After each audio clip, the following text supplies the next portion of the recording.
actions.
Testing, testing, test.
دوستان دوستان بفرمایید بشینید که برنامه‌مون رو شروع کنیم.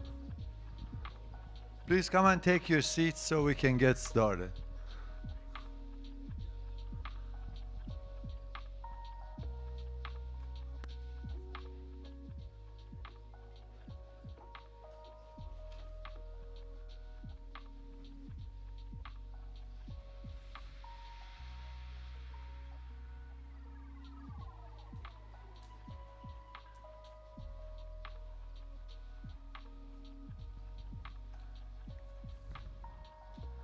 دوستانی که اون سر میز اونجا هستن لطفاً بفرمایید بشینید برنامه‌مون رو شروع کنیم. Please come and join us in this section so we can get started.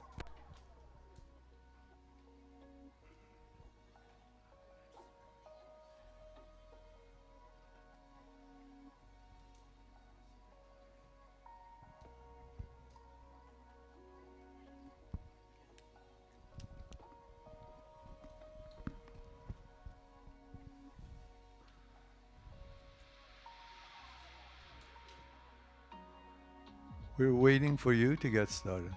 Come on.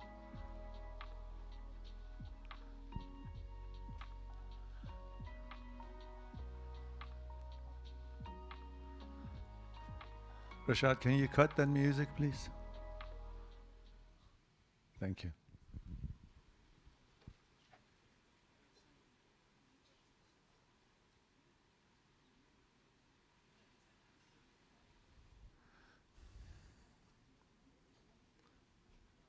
Ladies and gentlemen, welcome to another session of Persian Tech Network. We are glad you're here tonight. Under a very, very difficult situation that we all hear in the news, and I'm sure we all react emotionally, psychologically, and we all have stress about the future of what is going to happen with the problems that are arising in our home country in that part of the world. We were even considering whether or not we should have this meeting, but we thought getting together is probably better for all of us. Even, especially under stress that we have. One thing I would like to suggest is it would help if you contact your congressman or congresswoman and reflect your opinion, your desire, whatever you want the outcome to be. You are powerful in reflecting your voice, in registering your voice with the people who are in charge of a country. Don't feel that you're powerless. Even one phone call or one email that you send, it makes you feel so much better. So please do that. And the other thing you can do is to strengthen the community that we are in and we are trying to build. So as I always say, use this opportunity to do networking during the time of a networking at the end. Talk to strangers. Be curious about them. Exchange information. And maybe you will meet your co-founder or somebody who can fund your program. These are all the purposes for which you are here. We have two parts in the program tonight. The first part is the startups. We have 4 startups. And after that, we have a fireside chat. And we get to that. But the first startup is Ms. Fatemeh Taghinian, and the company is Searchio Data? Searchio.io, I'm sorry. So she will tell us more about it. She is online. So Ms. Taghinian, please take it away. And you got 7 minutes. Okay. Hi. So can you hear me well? They can't hear me, but they can. Yes. Yes, we can. Okay, great. So hi, everybody. My name is Fatemeh Taghiniai, and I'm co-founder at Searchio.ai. I hope everybody can see my screen now. So here you see that Searchio.ai is actually a ultimate smart search assistant for the companies. And that's our logo, and we already have a website. You can check our website, and also you can run a quick test because it's also available for the end users as a demo.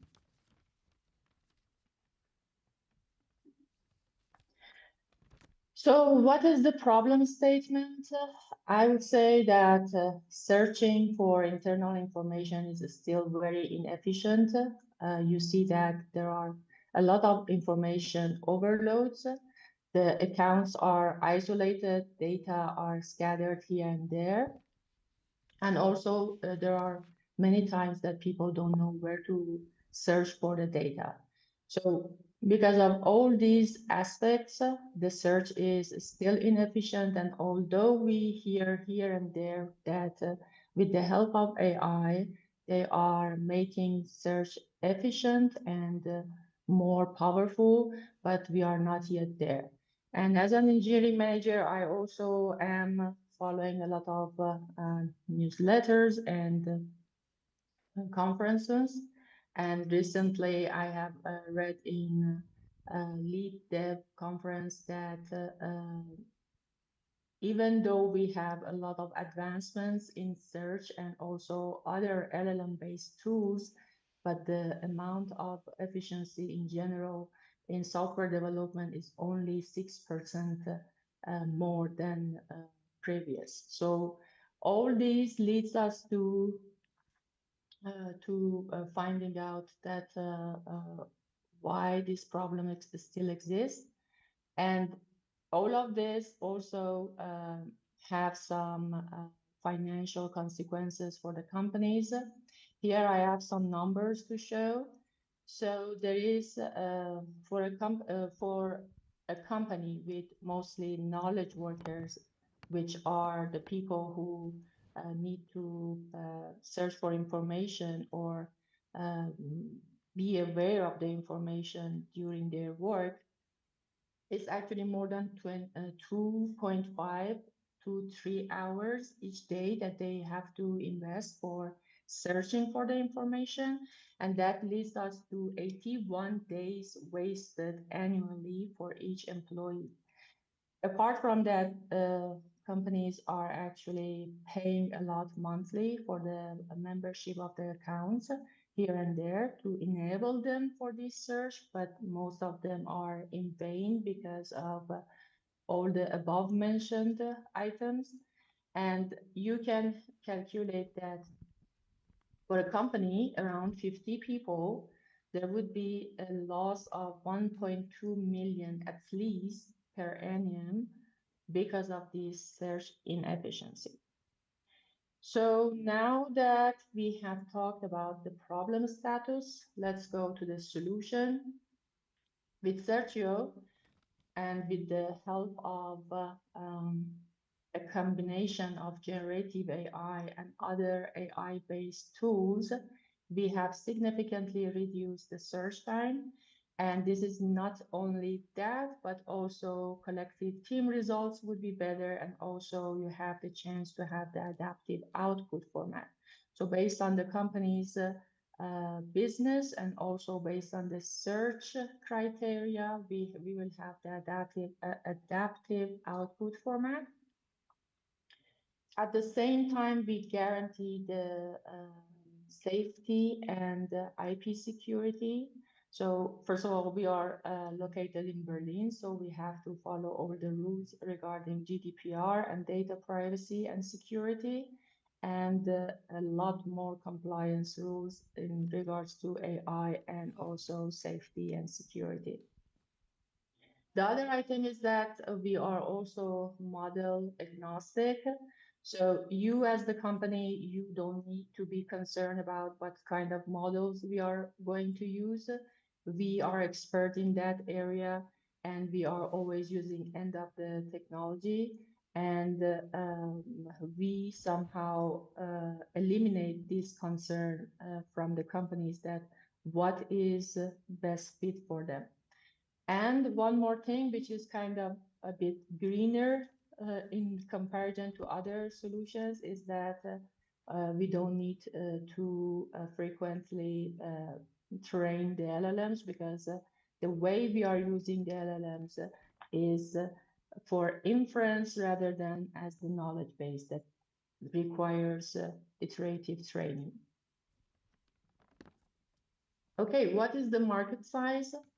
Based on the researches that we have conducted, right now in 2025, there is a total addressable market of 5.38 billion for the enterprise search tools market.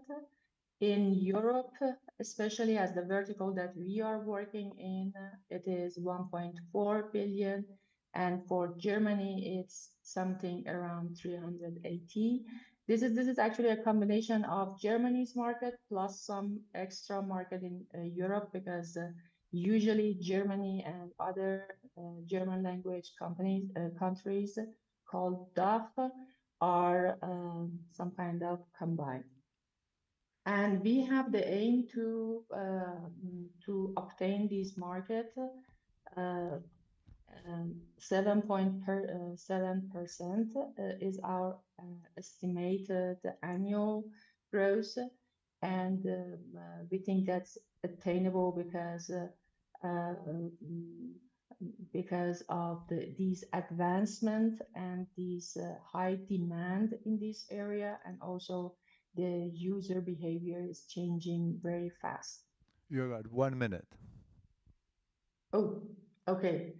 The traction is, well, we have formed a team around this idea. We have implemented our MVP with available public data that can be used. You can just give it a try at https://searchio.ai.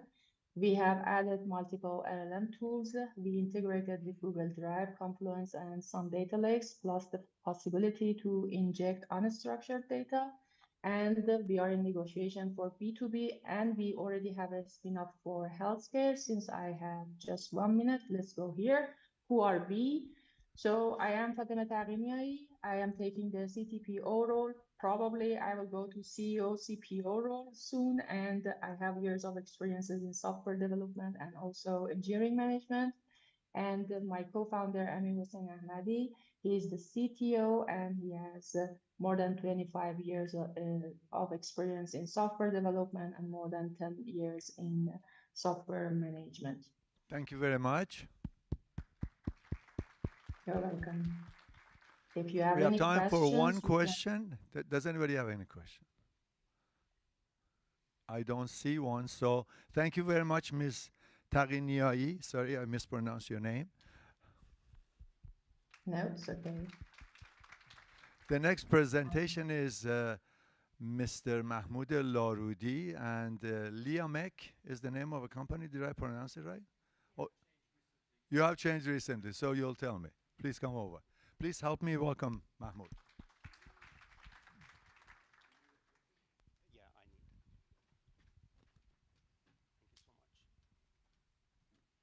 Thank you so much. You got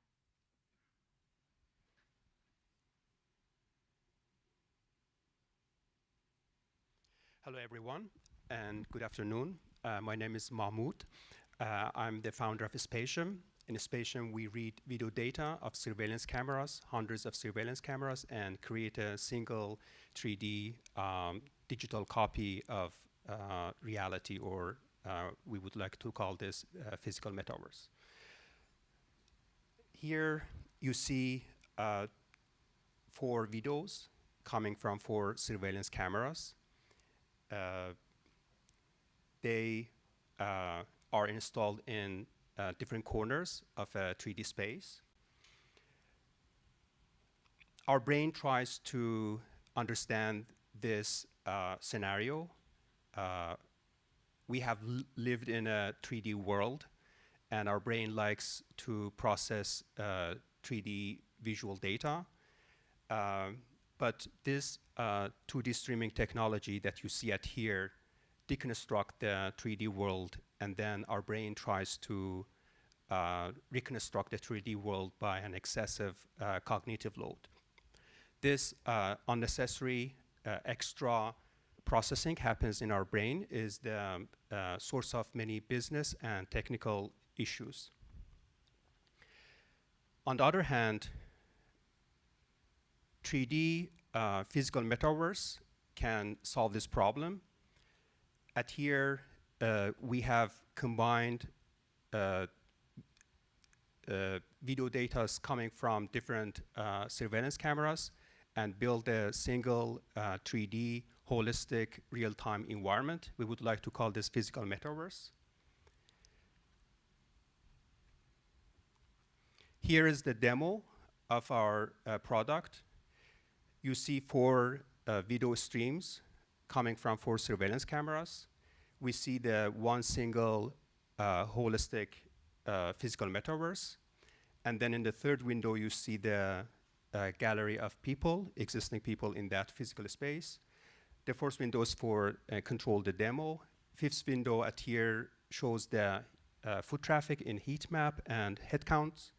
And then last window shows the notification for raise hand detection and wet floor detection and for intrusion detection. Due to lack of spatial intelligence, businesses don't have a comprehensive understanding of dynamics of human and non-human objects in the context of physical space. And this raises many issues. Physical metaverse can solve this problem. Our research indicates that safety, security, and operations teams could get the maximum benefit from this technology. We have exemplified some of these applications at here, like wet floor detection, raise hand detection, slips and fall detection, generating heat map of foot traffic, space efficiency, and then object detection for a smooth checkout process. We have received $50,000 in pre-seed funding. We have received $25,000 cloud credit from Google Startup Program, and we have been accepted in NVIDIA Inception Program. Our MVP is ready. We have deployed that in 3 pilot sites, and we have learned that focusing on data and efficient data pipeline could well position our technology in the competitive landscape, and we can get the maximum benefits from next generation of AI models.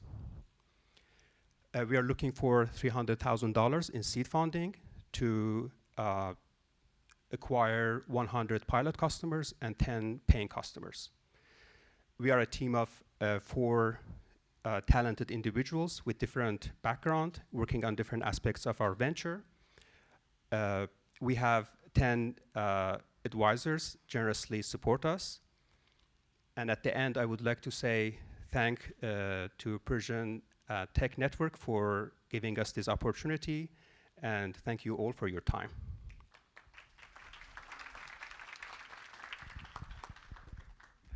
Are there any questions? Come on, I said be curious. You need to listen and be curious and ask questions. Yes, we have a question over here.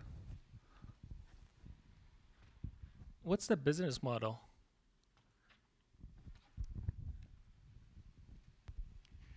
We try to deploy our technology in more pilot sites to understand what is the best business model. Right now, we try to understand the workflow inefficiencies in different businesses.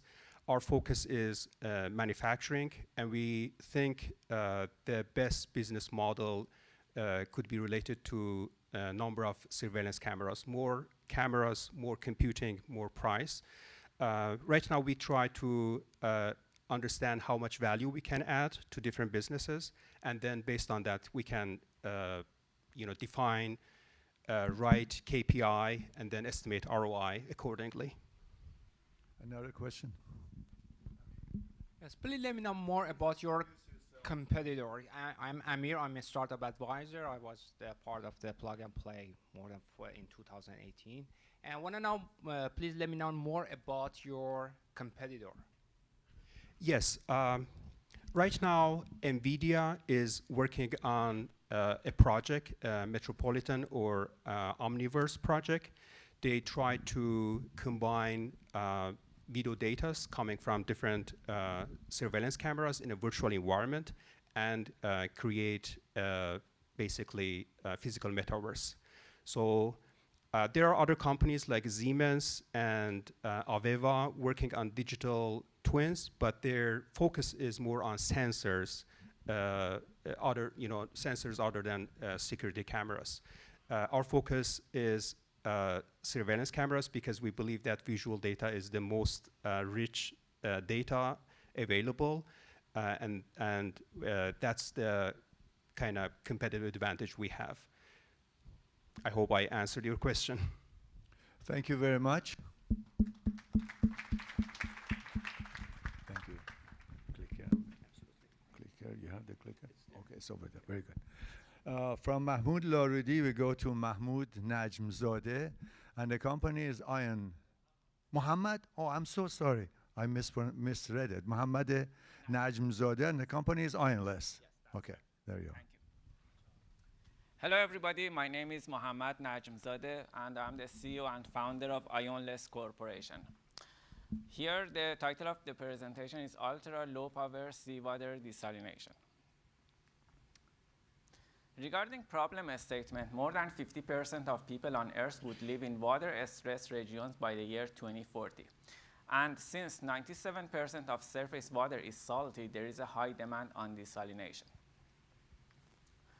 The global market size for desalination in the year 2024 is estimated to be $272 billion, and it covers drinking water, agriculture, and industry sectors. And the market size projection by the year 2030 is estimated to be $432 billion. Regarding competitive landscape, our electric desalination systems do not use any membrane, so we do not require any high pressure pump. So in comparison to reverse osmosis, we can save a lot on cost, energy, and size. Our electric desalination component is represented in the right side. It would be a small silicon chip with electric and fluidic connections. And the lateral size is roughly 1 inch by 1 inch. And I also included reverse osmosis in the left side for comparison. And our electric desalination full system is represented in the right side. It simplifies heavily the desalination flow, offering a compact design that saves energy, chemical use, cost, and footprint. And I also included reverse osmosis in the left side for comparison. The target product specifications for seawater desalination would include warranty of 1 year, so it would be similar to any hardware product that we have. And the lifetime would be 10 years, and we provide a significant amount of gain on energy, footprint, and clean water cost versus reverse osmosis. MVP1, which is the proof of concept, got demonstrated using a simple 3D printer, and the bottom picture shows one of the fabricated devices. And the top picture shows an excellent ionic diode rectification characteristics. MVP1 cost was around $35,000, and it was self-funded, and 2 core patents would protect this technology. Regarding the roadmap to increase the net flow, first, we consider that MVP1 is a desalination pixel, and it supplies a dilute flow of around 10 microliter per minute. Afterward, we can integrate thousands of these desalination pixels into one desalination chip to supply around 50 gallons per day per chip. Afterward, we can put, for example, 20 of these desalination chips on one motherboard to supply 1,000 gallons per day. And afterward, we can use thousands of these motherboards in a data center like desalination plant to increase the net flow to around 80 million gallons per day for multiple applications, for example, municipal desalination. Our electric desalination systems can save millions of dollars for multiple industries. For example, TSMC in the year 2023 consumed 100 million tons of water per year. Our electric desalination systems can save roughly 66% on both operating expense and capital expense. So for TSMC, we can save roughly $71 million per year. And their ROI can be below 1 year if they switch to our electric desalination systems. Regarding team, the company was solo founder at the early stages due to IP concern. While at this stage, I would like to add engineers, co-founders, and advisors to develop this interesting technology together. My main background is electrical engineering, semiconductor device physics, while I have side backgrounds on MEMS microfluidics from my master thesis, and I also have a golden medal in chemistry Olympiad. Regarding corporate progress, the company got started in April last year. MVP1 got demonstrated in November. 2 core patents were filed recently. MVP2 would be estimated to be ready around August, and full desalination system should be ready early next year. And go-to-market strategy from Pre-seed to Series A. First, we enter agriculture and industry sectors. Afterward, drinking water and municipal to be able to increase the revenue to around $100 million by the year 2029.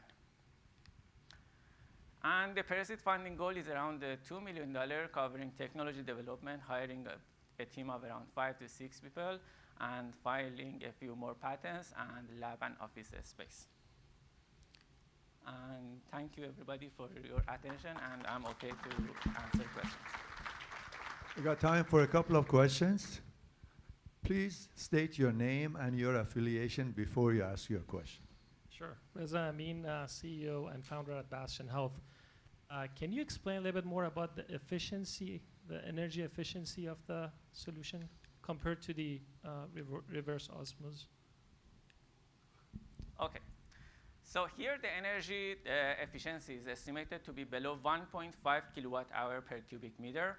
The state-of-the-art reverse osmosis is 2.1 kilowatt hour per cubic meter, and the thermodynamic limit is 1.1 kilowatt hour per cubic meter. If there are no other questions, there's one more. This is the last question. Thank you so much. My question is,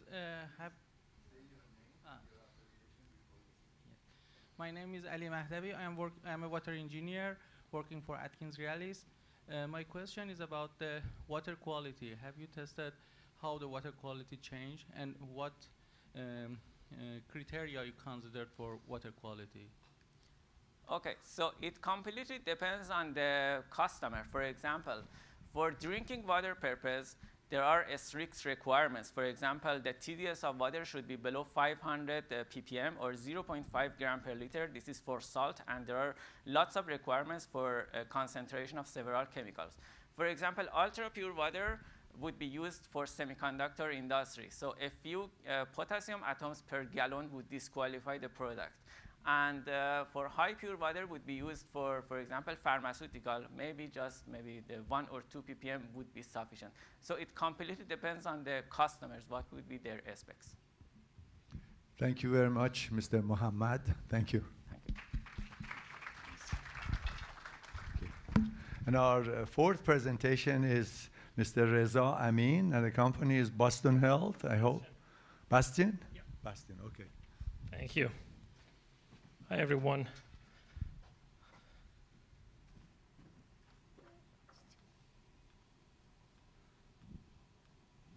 Ooh.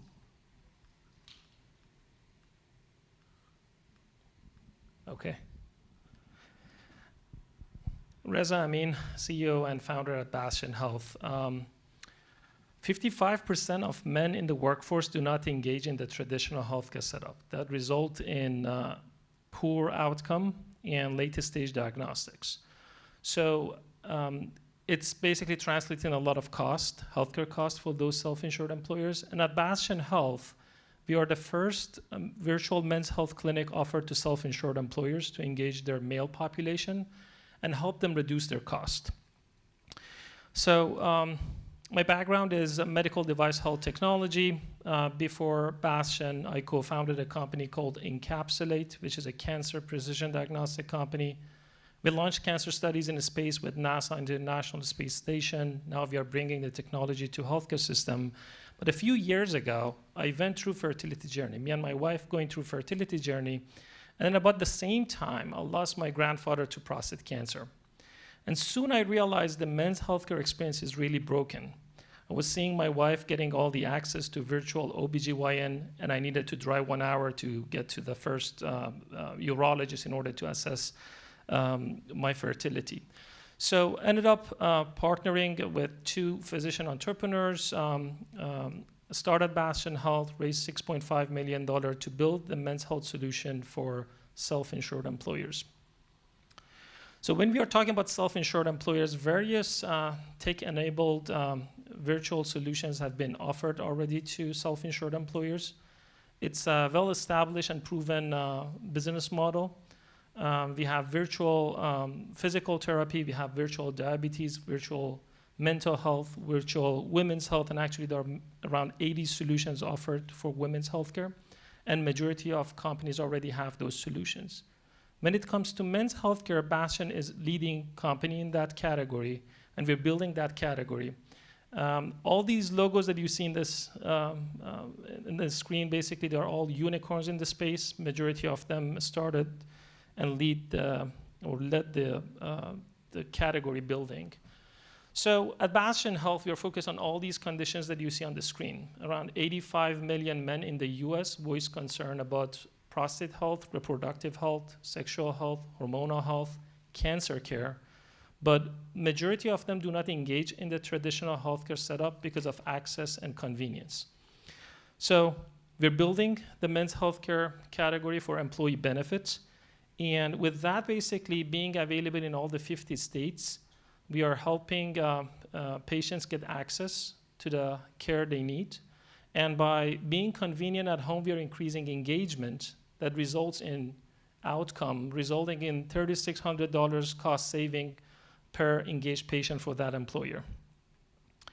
So with the solutions that I just mentioned, prostate cancer, bladder cancer, colon cancer, fertility, prostate enlargement, UTI, sexual health issues, hormonal health, low T. All these solutions comprehensively help men in different stages of their life. And with that, basically, by engaging them, we are going to identify a lot of underlying issues that we are going to help save cost for those self-insured employers. So when we are talking about Bastion solution and how we are delivering our services, we have 3 main sort of like category of components of our sort of like solution. So Bastion Care Plus, which is our network of urologists. We're the largest virtual men's health urology network in the country. We are available in all the 50 states. 62% of the US counties, they don't have urologists, and Bastion being available in all the 50 states basically closed that gap. So Bastion AI is an AI-enabled telehealth engine for the men's specialty care, which helps basically scale and optimize care models and care delivery models. And then Bastion DX. We have 7 different test kits for blood analysis, urine analysis, stool testing, and semen analysis in order to provide evidence-based care to our patients and members. So we go to these employers, we partner with these employers, and then they offer our solutions as employee benefit to their male population. So they enroll in our program, immediately they get access to our mobile phone application. Our health coaches reach out to them, engage them in their health. They schedule their first visit with a nurse practitioner. We evaluate them. We send them different type of test kits depending on their condition. And then when the result is ready, then they talk to a urologist. For reference, urologist to men is like OBGYN to women. So urologists help them to assess holistically their health, design the care plan, and we prescribe. They can go pick it up from their local pharmacy. Around 5 to 10% of the cases are complex cases. So in those complex cases, we are fully connected to the healthcare system. We can refer patient out to any surgery centers. We can send them out for imaging centers, cancer clinics, and we care coordinate and handhold those patients in order to deliver a high quality care. But why self-insured employers? 53% of the US population receive their healthcare through their employers, and self-insured employers are the most innovative payers in the healthcare space. So it makes sense to initially go target those employers. I know I'm over time, right? Okay, cool. So When we're talking about self-insured employers, we're focused on employers larger than 5,000 employee. It's around 2,200 of those employers in the space. That gives us around $14 billion addressable market, $1.4 billion obtainable market, which is a very interesting sort of problem from sales and business development to focus on. So earlier this year, we onboarded 18 clients. We're now covering 94,000 lives. We're in network with United Healthcare, Cigna, Blue of California. We have distributor partners like Collective Health and Win. And we have companies like Korn Ferry, Ratnet, BD, Samsung, Siemens, which basically are now, their employers are using Bastion. And we have, recently we have 2 Fortune 500s that are now planning to offer Bastion solutions to their population. So at Bastion, we are building the next unicorn in the tech-enabled healthcare services. Happy to connect with you guys for partnership, investment, and if you guys want to run your ideas by me. Thank you. Thank you very much. Are there any questions? I'm the last one, so probably I need to get more questions. One question in the back. Please, no clinical question. I don't want to talk about prostate or fertility or semen quality. Please, as usual, state your name and affiliation before you ask your question. Hey, Alec Bitt, founder of CodeMod here. My question is, how did you get your first few customers? Can you walk us through your experience? It's difficult. So basically, we ended up sort of reaching out to a lot of large employers. So we purchased around 14,000 contacts from ZoomInfo. We had 2 BDRs cold calling and trying to set meetings. And that's very effective. I know it doesn't sound sort of like sexy, but it is. It is very effective cold calling, introducing the solution. And you'll find those innovative sort of customers or employers in our case that are interested to learn more. And not all of them you're going to close, but it's good to basically start. You see it as a marketing campaign. And if you're interested, read that book, Crossing the Chasm. It's a very interesting book for solutions like yours and ours. Yeah. Thank you very much, Mr. Reza Amin. Thanks a lot.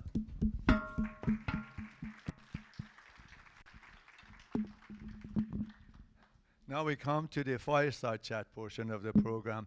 And for that, we have a very, very special couple, a husband and wife, who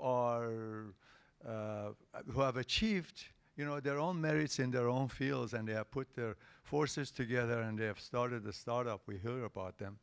But one feature about their commitment to technology, which is different from everybody else, or most people that have heard this, their commitment to social causes as well. And hopefully we'll hear from them.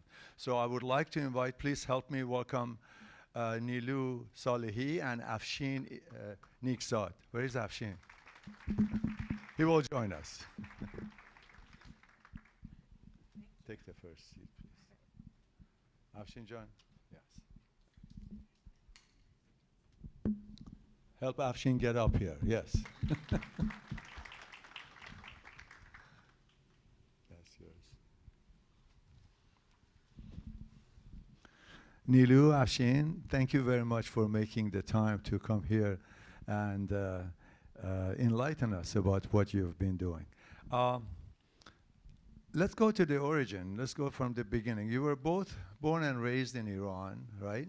I assume you both went to high school and school in Iran, and you ended up in Sharif, not unlike many people over here. How many people went to Sharif from here? Okay, you're at home.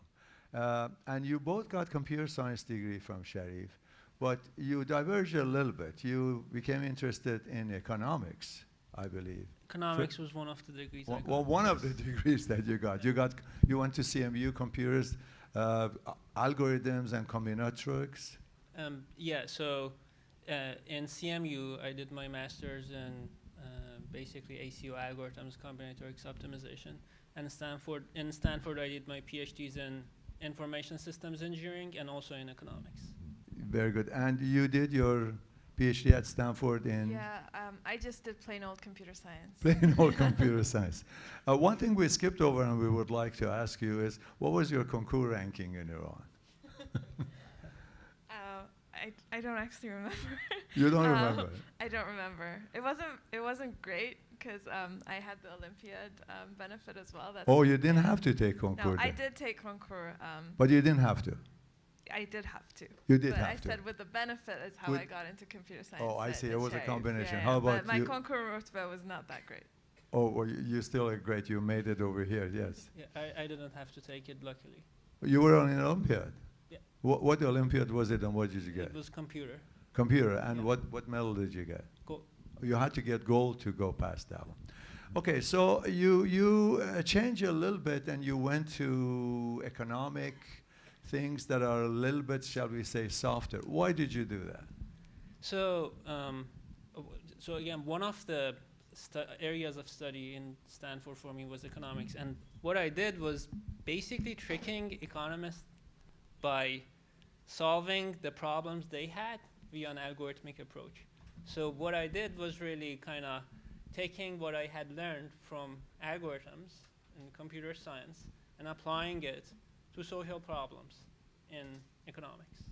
Okay, like what is a typical problem that you solved with what you learned? Yeah, I can tell you about one of the problems that we also worked on it together later after Stanford, but it was the algorithmic assignments of students to schools. So in many cities in the US and also other countries in the world, that happens, let's say high school students, that happens through a centralized mechanism.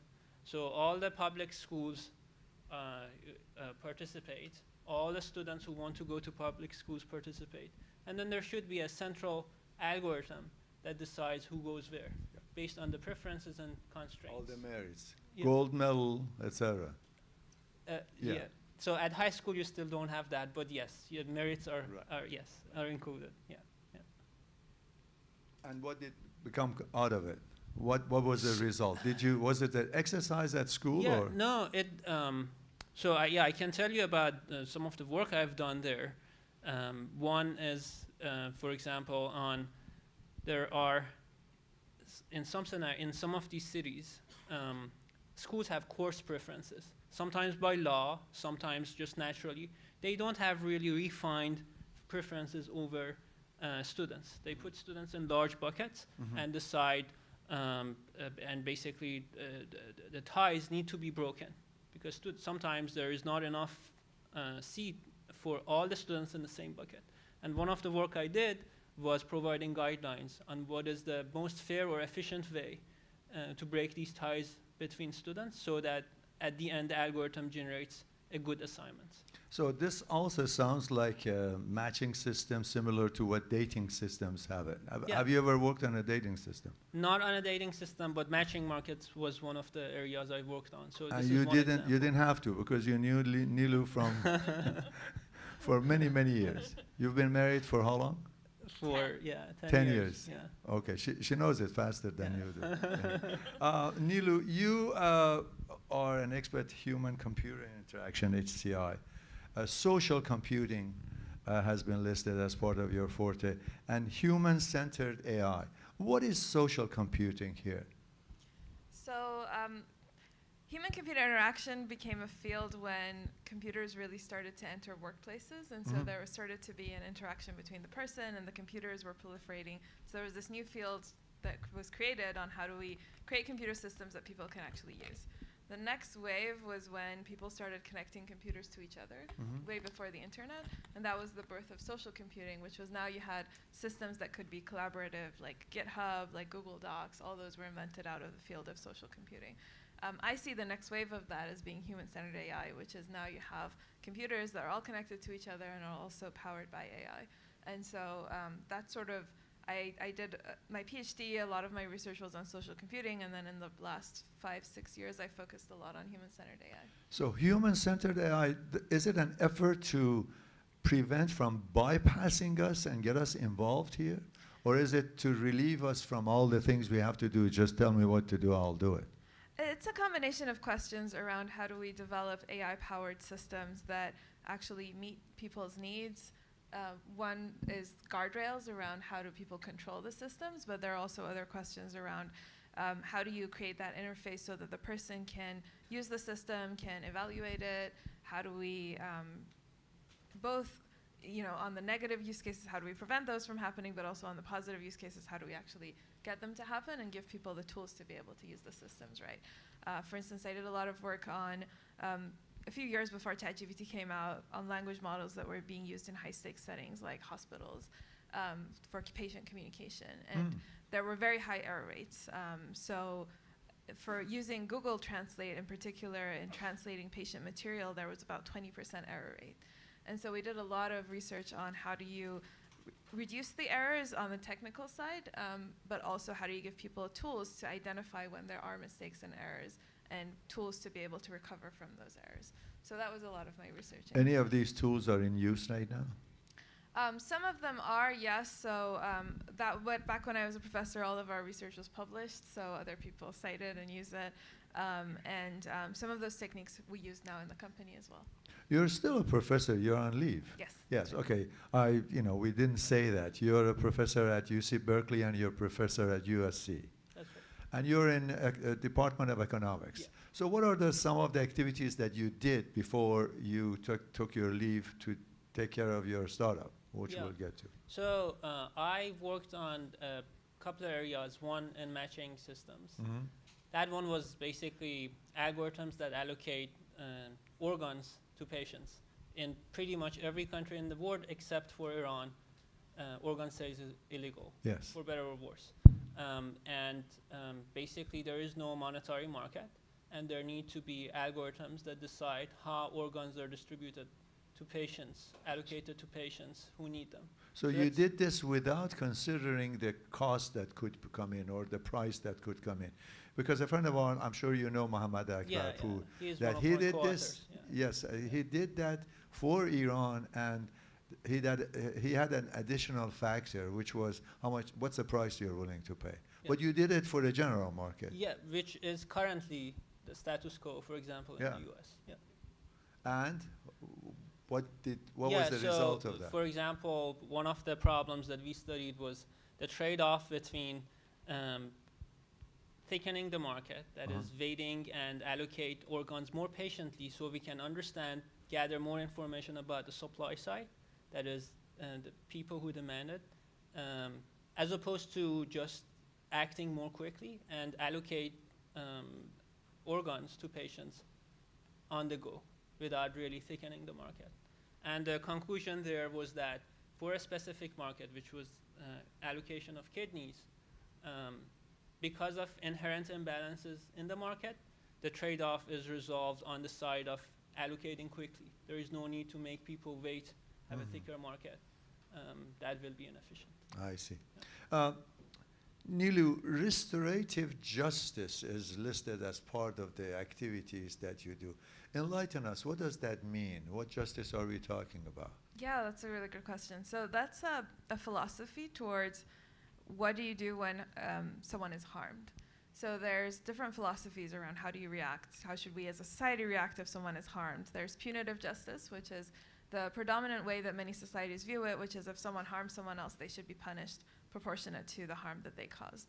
Restorative justice has roots in a lot of indigenous cultures. I think there are parts of it in our own Iranian culture as well, which is around restoration or repair after harm has happened. So how do we fix the harm that was happened as much as possible? How do we restore the person to being whole again?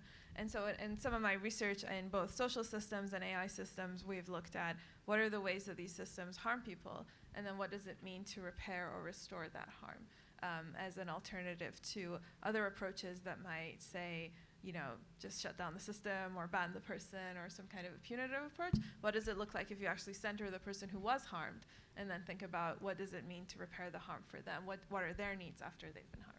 And what were some of the conclusions or results that were actually used? I assume you put some of them in use, or somebody put them in use. Yeah, so we actually talked to quite a few of the big social media companies when we were working on this, and there were some programs that they rolled out to Which better. company? Can you name the company? I unfortunately cannot name You them. cannot do that. But, I tried, yeah.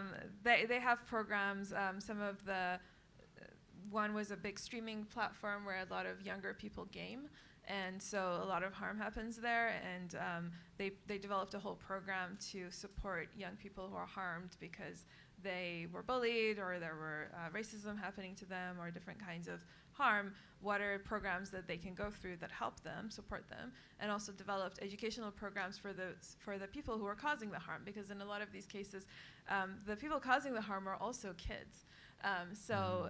It's a lot of education around why is it that the thing you did is actually banned on this platform, rather than take away your account, which also takes away your whole, social circles, your friends, and you could go make another account anyway. What are ways that they can actually support them to teach them about the harm that they have caused? So restorative justice tries to view all the actors in a certain situation, the person who caused the harm, the person who was harmed, and bystanders, as people who have needs, and if those needs are met, they can grow, including the person who caused the harm.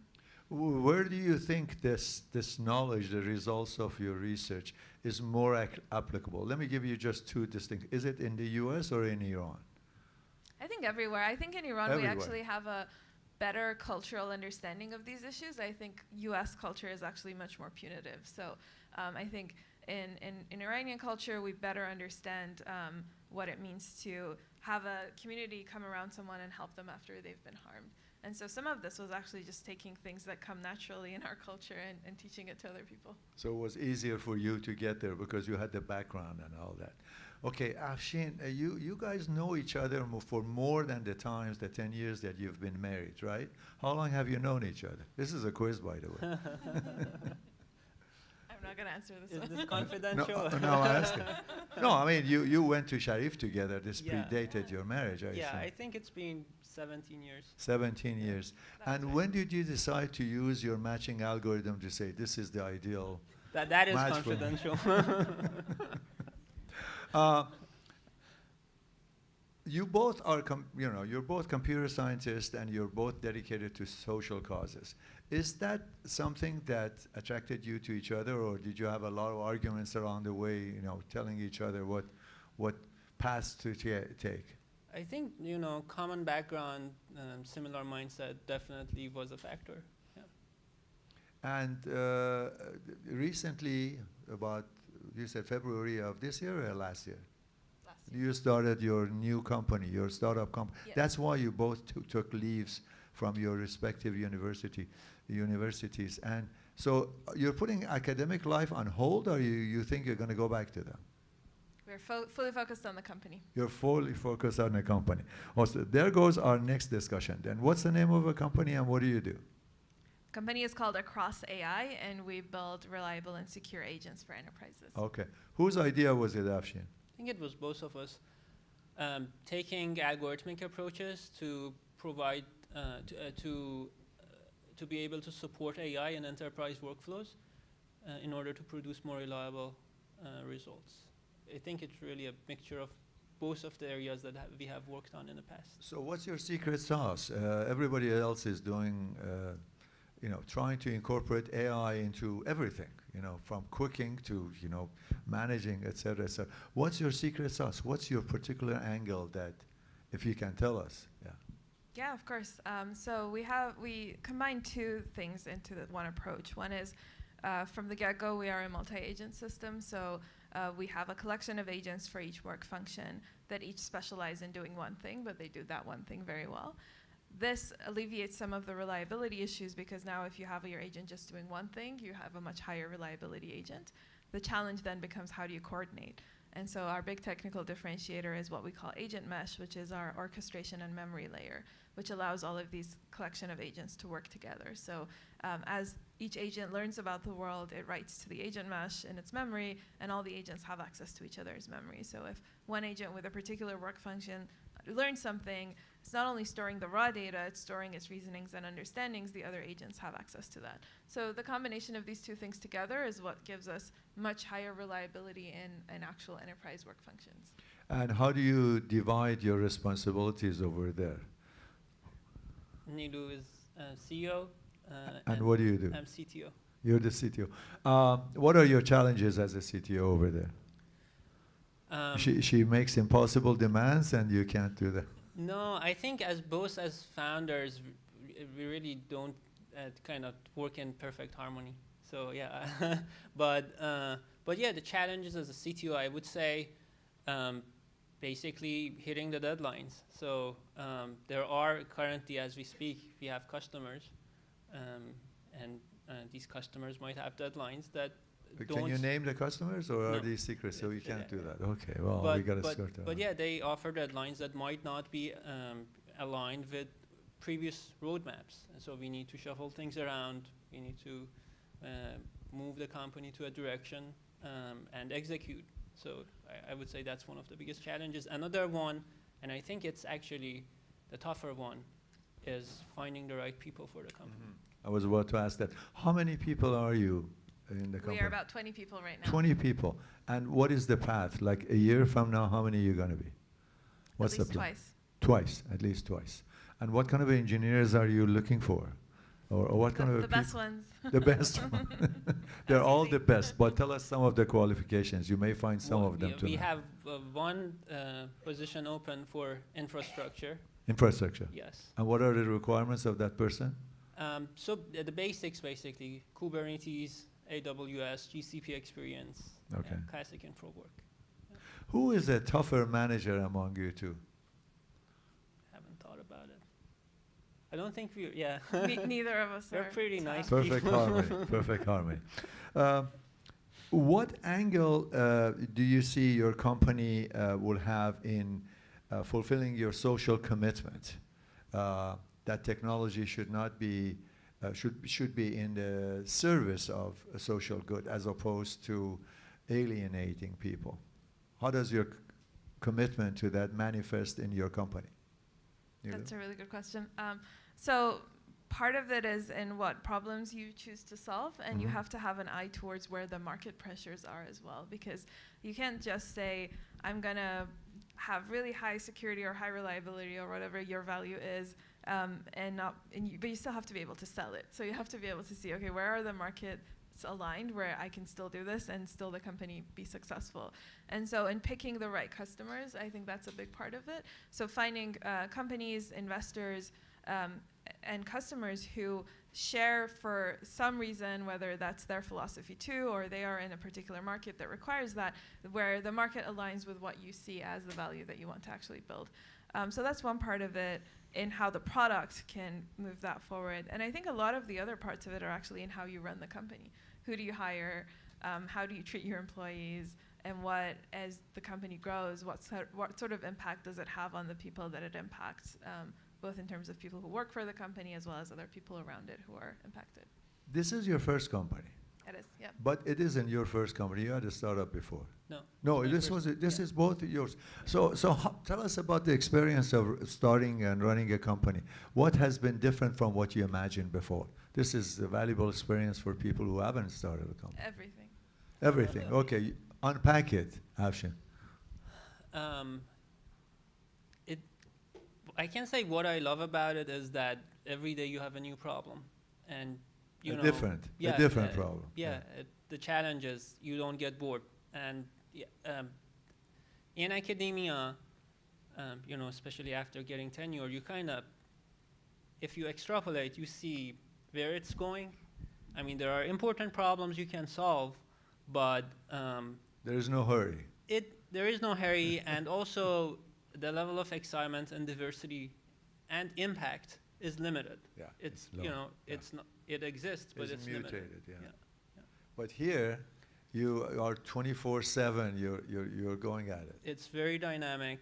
The only other experience I can compare this with, and this might be surprising, is very old times in high school, and that's the times of Young Scholars Club or Sonan Olympiads.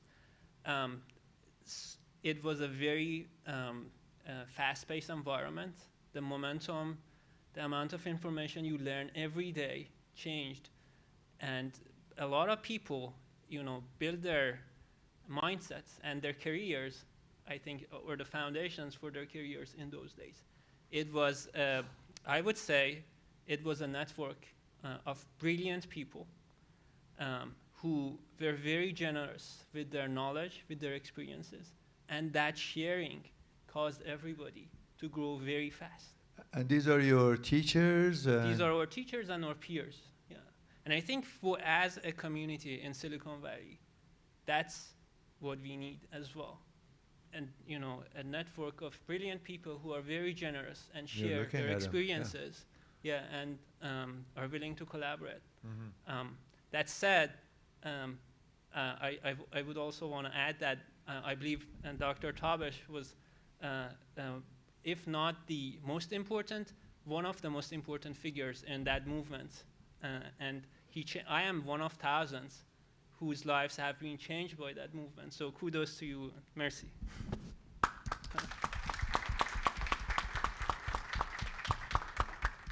Very well-deserved praise. Thank you for doing that. Well, let me ask you something about whether at home. Well, do you talk shop at home? Do you talk about the company at home a lot? Yeah. I am very guilty of that. I work in my sleep. I can't help it. So I constantly do. Do you talk to you during your sleep, and does he hear about some of that action items that he is late on? I think I'm actually very annoying in that sense. No, so yeah. I think it's fun. Yeah, you like to be immersed in the very questions. Fun, yeah. I mean, it's, if you like what you do and you believe in what you do, you want to talk about it all the time. So I think it would have been much more difficult if one of us was doing it and the other not, because then you're in agreement in doing that. Yeah. Since there are a lot of secret things that I don't want to touch upon, let's go to a general area of human-computer interface. I want to pick your brain about what do you see in the future of Google Glass, Meta Glass, or any other form of user interface that would be facilitated and combined with the progress in AI. What do you see in your crystal ball? That's a great question. I think we've just started to see conversational interfaces really take off, and we'll see more of that. I think we'll see more combinations, though, which will start to become really interesting, because the moment everyone knew that people find conversation very natural. So human language, if you just talk to your computer, that would be great. Except when others are hearing it and there's some secrets to be dealt with. Yes. So even if you go back 20 years when people were making vision videos of what the future would look like, it was always someone talking to their computer. Yeah. So now we've gotten there, but I think we've been very uncreative actually in mere text-based communication, because at the end of the day, people are very visual. Even among ourselves, even though I can talk to a colleague, when we're actually doing work, we share tons of visual things. We share presentation decks, we share spreadsheets. And so I think we haven't cracked the code on what do interfaces look like that combine something that you can see visually with something that you can talk to. And once that advances more, I think we'll start to see some really interesting things where it won't look like previous generation of SaaS that was very static. It'll be much more flexible in terms of what it is that you actually want to do, but it also will not look like a chatbot where you just have to prompt it and get an answer. But so what would be the form? It would be some kind of combination of Some sort of a combination. Yeah, where you can still see, and it'll have, I think, a lot of the form factors that we're familiar with, charts, visuals, but it will also be something that you can speak to at the same time, and it would react, so it would change itself based off of what your goals are, and it will probably look different to different people. So I think that'll take about 5 to 10 more years, but it'll be really interesting. Always 5 to 10 more years. Afshin, since you're in economics and matching theory and game theory and gambling, where would you put your money on self-driving car? Which of these companies will win? Okay, let's be specific. Waymo. I am allowed to bet on one company. And Or you want to be so, What is the- you want to define the problem better. You Yeah. define it the way you, you define it the way you like it. I think the practical way to look at it is have I bought any stocks? And the answer is no. Oh, But generous of you to tell us. What should we buy?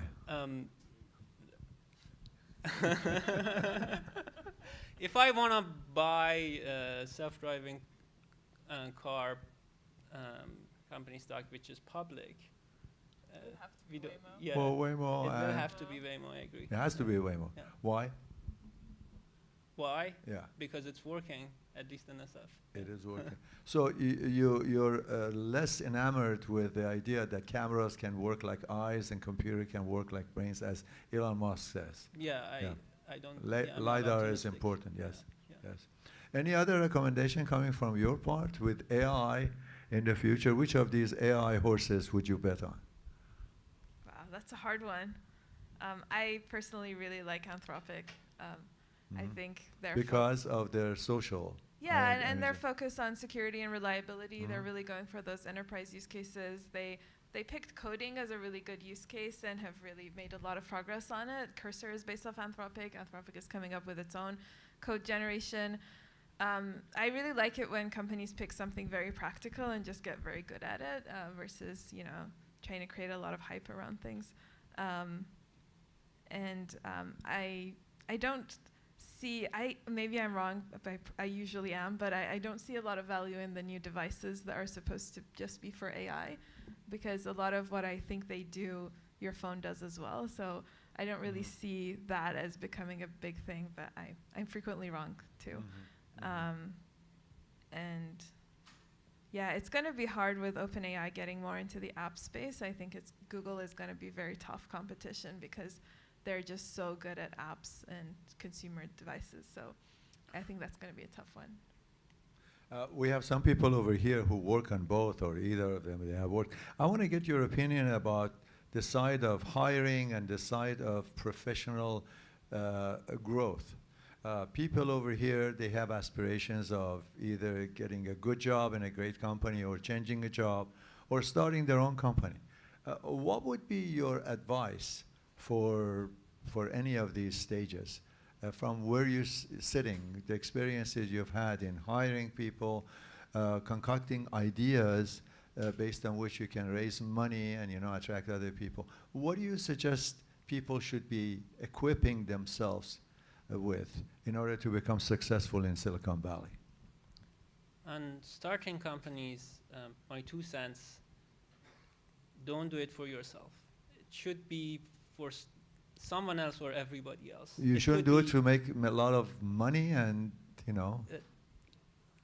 But my 2 cents is against that. yeah. Okay. And why is that? Why should not that be your main motivation? It's, I just can say it's much easier to wake up every day and, days as hard as these, for example, and keep working on the company if it is for yourself. But if it is for someone else, if it is for the people who are working with you, if you are providing room for growth for them, or if it is for your customers, if you are providing true value for your customers, or if it is could simply be for redistribution of wealth, right? If you are doing it for a better cause, then you would press on. You know when to continue, and also it becomes easier to decide when to stop. Sometimes things don't work, and you have to stop, and you have to try something else. And I believe it's much easier when there is a compass that's outside you. Yeah. Some wise men have said a secret of happiness is to dedicate yourself to a cause outside of yourself. And you're echoing that, and I admire you for doing that. How about you? What advice do you have for people who would like to hit a great idea and start a company and make money or change the world? What can they do to make it easier for them? That's a really good question. I would say it's not going to be easy. It's going to be really, really hard, and you just have to lean into the hardness of it. I'm actually reading this really interesting book. It's called Grit by Angela Duckworth, and it's all about the psychology and science of what is it that makes people persistent, to have grit, to keep getting up when you fail? And even before this, when I was advising students as a professor and trying to look through lots and lots of resumes and figure out who to admit, that factor of who has grit was always the one thing that determined if someone was going to do really well in their PhD program. And I think that's still the case. And I think it requires a mindset shift from truly what's going to happen is not that I'm walking around one day and I'm going to have this brilliant idea and I'm going to tell everyone and everyone's going to be super excited for me and throw money at me and we're all going to live happily ever after. That's never happened to anyone. What really happens is that I have some certain skills, I have some intuition, and I keep trying something and it'll fail and it'll fail and it'll fail. But what Angela Duckworth says is really important is what happens in those first few hours or days after you fail. And it's the people who get sad because they failed, but then they get up and they try again. Those are the people who succeed really well beyond anyone's imagination. And so it's also a muscle that you can develop. It's not something you're born with. It's something that you just have to keep doing to get there. And I think that's the most important thing. And by making mistakes. You By never making learn from mistakes. success. You learn from your mistakes. Exactly. And it sounds cliche, fail fast, but I think it's wisdom. You just have to keep trying and keep failing until you finally figure it out. Nilu, Afshin, thank you very much for spending the time to be here. Thank you so much. We have some time for questions. Please raise your hand so I can see it, and I will pass the microphone. The first question goes over there. Please state your name and your affiliation before you ask your question. Thank you. I'm Surab Tahi. I'm AI specialist at UCSF. My question is about your experience with the agentic AI systems. How do you predict about the performance related to the work that they are going to do? What are their strengths and weaknesses, and how they can be successful to do the workflows in different jobs? I'll take a stab at that. I think it's going to be a lot of work to figure out where that is, and in each job. So the way we think about it is that for each role that right now a human has, there's not going to be an equivalent agent that does exactly that role, because I think that's the wrong way to think about it, because the strengths that people have are different from the strengths that AI has. But what is going to happen is that for each role or function in an organization, in a hospital, in a company, you can see what is the end goal, what is the job to be done, and how do you get from your starting point to that job? And what are the things that people are very good at, and what are the things that AI is very good at? And building those agents that do the parts that AI is very good at, building that collaboration interface so that the person can work with the AI. There will be new human jobs, because there will be someone who has to monitor the AI, set it up for success. There's a lot of work in redefining what those workflows look like now that they're not fully done by a person. And then there's a lot of job and a lot of work in actually building those agents to work well and connecting them to the right systems. So again, I predict that's going to take about 5 years at least for a lot of roles. But I think once that happens, that transformation happens, work will look very different from what it looks like right now. We actually break down sort of the tasks for each role into, in the end state, it's a spectrum. Here are all the things that we think will be fully done by AI. Here are all the things that we think will continue to be fully done by a person, and then there's a spectrum in the middle. So we take a job, we do that with it, and then we say, okay, how do we start with the tasks that we're going to slowly assign to AI and go up this ladder so that you get to a point where there's a full collaboration happening. Yeah, I can add a couple of sentences. Most of you probably have heard this quote that came out months ago. I don't want AI to do my art. I want it to do my laundry so I can focus on art. And at least for our own customers, that's what we have been doing. One of our earliest customers were those in the B2B sales area, account executives. And that B2B sales has two parts. It's literally called the science of sales and the art of sales. And basically what we have provided to them are agents that take care of the science part. So they have more time to spend on the art part, which is their favorite part. My name is Nazira Kaviani. I'm a former engineer, current educator, and I really enjoy what you're doing or your background and what your interest was, and I was wondering any of those interests in terms of education is one of the emphasis in your company, and is it going to eliminate teachers' job in any form and shape? I think, you know, online education platforms were supposed to do that about 10 years ago, and it never happened. There's a lot of, like we were saying, there's certain things that people will always do, and teaching and education has such a social element that I don't even think at any time will we lose the aspect of people coming together in schools and universities to learn. But again, thinking about what are things that AI can help with, I'm sure there are use cases for more personalized tutoring or things like that that could help. But I think teachers are, I don't see a future where you wouldn't have teachers anymore. Hey, Nilo and Afsin. I'm Steven Guan. I'm currently working at Google as a software engineer, and then I'm also working on a side project to build an AI assistant. My question is, correct me if I'm wrong, like Cross AI is based on the multi-agent system. It schedules or coordinates multiple agents. Given its coordination, that means the agents' number cannot be too much. What do you see in your current customers or use cases? What are the bottlenecks of this multi-agent system? And then imagine after, let's say, 5-10 years, there are billions of agents in the world. How do you imagine the world that we can let agents to connect or collaborate with each other? Thanks. So the limitation on the number of agents is from a technical perspective, there is no limitation. The memory that we support can work with as many agents need. Things like race conditions, how many agents want to write in the memory in the same time. Things like that need to be handled. But yeah, from the number of agents that can work with the memory. Anything you want to add? Yeah, so one thing that we found is that there are so many use cases that are the same across different companies, similar to how a lot of job roles you'll see are the same across companies. And so it sort of follows the 80-20% rule, where like 20% of agents will cover 80% of use cases, and then you'll have a long tail of very specific use cases that only that company has. So the way we handle that is that we offer our collection of agents for a specific use case, and then we offer an API for people and that company or anyone else to write agents on top of that.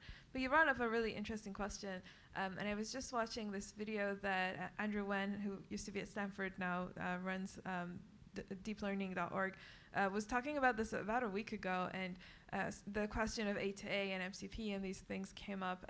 And one thing he said, which really was interesting to me, was that in his view at least, a world in which I write an agent in my specific way that it works, and you write an agent in your specific way that it works, and they somehow figure out how to collaborate with each other, sounds a lot like science fiction right now. We are so far away from that world, and these protocols are still so early. They do things like share context maybe with each other a little bit, or share some kinds of tooling, but it's going to take a lot more work to get to a world where you can have millions of agents that different people developed in different ways and they can somehow collaborate. Hello, my name is Mehdad here. My name is Mehdad Shirangi. I'm a founder building a database management platform at blackmont.ai. I wanted to ask if you can talk about the most common use case that you're attacking right now at companies. And I really appreciate that you did mention you are really looking at a various set of tasks that AI will have to be doing at some point or can do, and kind of separating the science and art. So I was wondering if you could put some color on what sort of common tasks are out there that you're kind of prioritizing. Thank you. It's interesting. The nature of those tasks tend to be when you have a lot of information and you need to find certain patterns out of it. The kind of thing that AI is really good at and very efficient at, but people are very bad at. So that's one example. And that can stretch over time as well. So it might not be that I have this big database of things right now. It might be, for instance, that I have these customer calls and they happen every few weeks. And at the end of 6 months, I have to write a contract, but I have to remember what the customer told me 6 months ago. So it's those kinds of use cases where you have lots of data, often unstructured data, spread across time, and you have to keep up to date with all the reasonings around that so that you can take an action later. The use cases where the agents take an action are very popular because it takes over some of the work that a person would have to do manually. And then a really interesting one that I did not foresee is actually people coordination. People coordination is really hard, and it takes up a lot of people's time, even internally in a company. Every task requires lots of coordination between who should do what, did they actually do it, reminding them, letting everyone know what happened in the latest meeting. So that's actually, people really like using agents for that because every person in every role has about 20 to 30% of their time basically doing project management, and most people do not like that. And so that is also another use case that is very popular. So if I want to summarize, I'll say efficiency and effectiveness. Efficiency means use cases that save time from people. It does the work they have to do and takes minutes or hours from them. And with agents, it can be done, in a minute or two. And effectiveness means making them better at what they do with just-in-time information. Hello, Ali Reza, I'm here. I have to introduce myself. I'm a PhD student and research intern at Netflix. Do you see the future on training your own agents, or do you see it in using relying on companies like OpenAI or Anthropic for that? So for some use cases, in early stage startups, it's always better. At least in our case, it is better. To use models as opposed to training models until you are at the scale stage. And when you get to a stage when you want to scale, there are these two considerations. One is that 20% of use cases that Nilu mentioned. For those 20% use cases, different companies could have different needs. For example, people in certain company need their documents to be written with respect to certain guidelines. And in those cases, fine-tuning models could be helpful. That's about it. Anything you want to add? I think companies are becoming much more sophisticated now and also buying AI. So we see more and more companies say, we want to use your agents, but we want you to use our LLMs. Because they know that as the LLMs get fine-tuned and trained and everything, that is really important information. It's also their IP. And so I think that how companies buy these agents in the future will start to change as well as they get more sophisticated. And our last question goes to? My name is Mohsen Fatzadeh. I'm doing research at Stanford, and also I'm founding a health tech company. My question is about your early days, from the idea to the point that I need to raise fund, right? What was your thought process that how much I need to raise and how much I need to dilute myself? I would say that you have to find people who've done this before and bring them on as advisors early. That really helped us. So talking to, for instance, other colleagues at Berkeley who had already done startups and sold them helped us a lot in figuring that out. One counterintuitive thing for me was that it's not actually easier to raise less money. That was very counterintuitive for me because if you look at it, it's understandable if you look at it from the point of view of the investor. If they're putting any amount of money in, they're doing it with the hope that you're going to win a big market. And any market that is big enough that is worthy of VC money, because they want something that can explode, will have many competitors in it. So they're looking for a company in a space with a healthy market, with a few competitors, with an edge, and they want you to see that you're raising enough money where you'll actually be able to succeed there.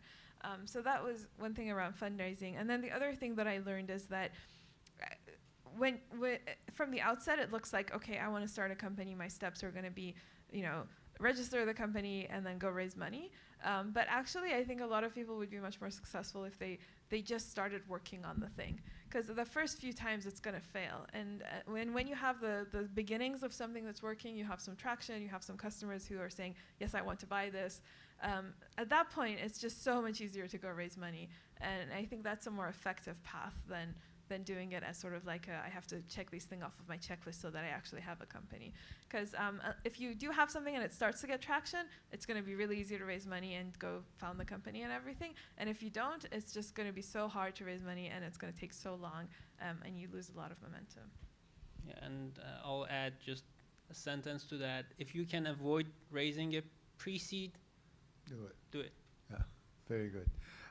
Professor Nilu Salehi and Professor Afshin Niksad, thank you very much for taking the time to visiting us tonight on behalf of Plug and Play, the Amidi Group, Persian Tech Network, and the Iranian community in the Bay Area. I thank you for your contribution tonight. Thank you. Thank you so much. Thank you for having us.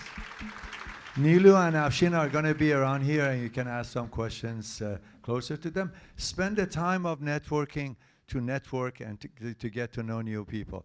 Have a great night.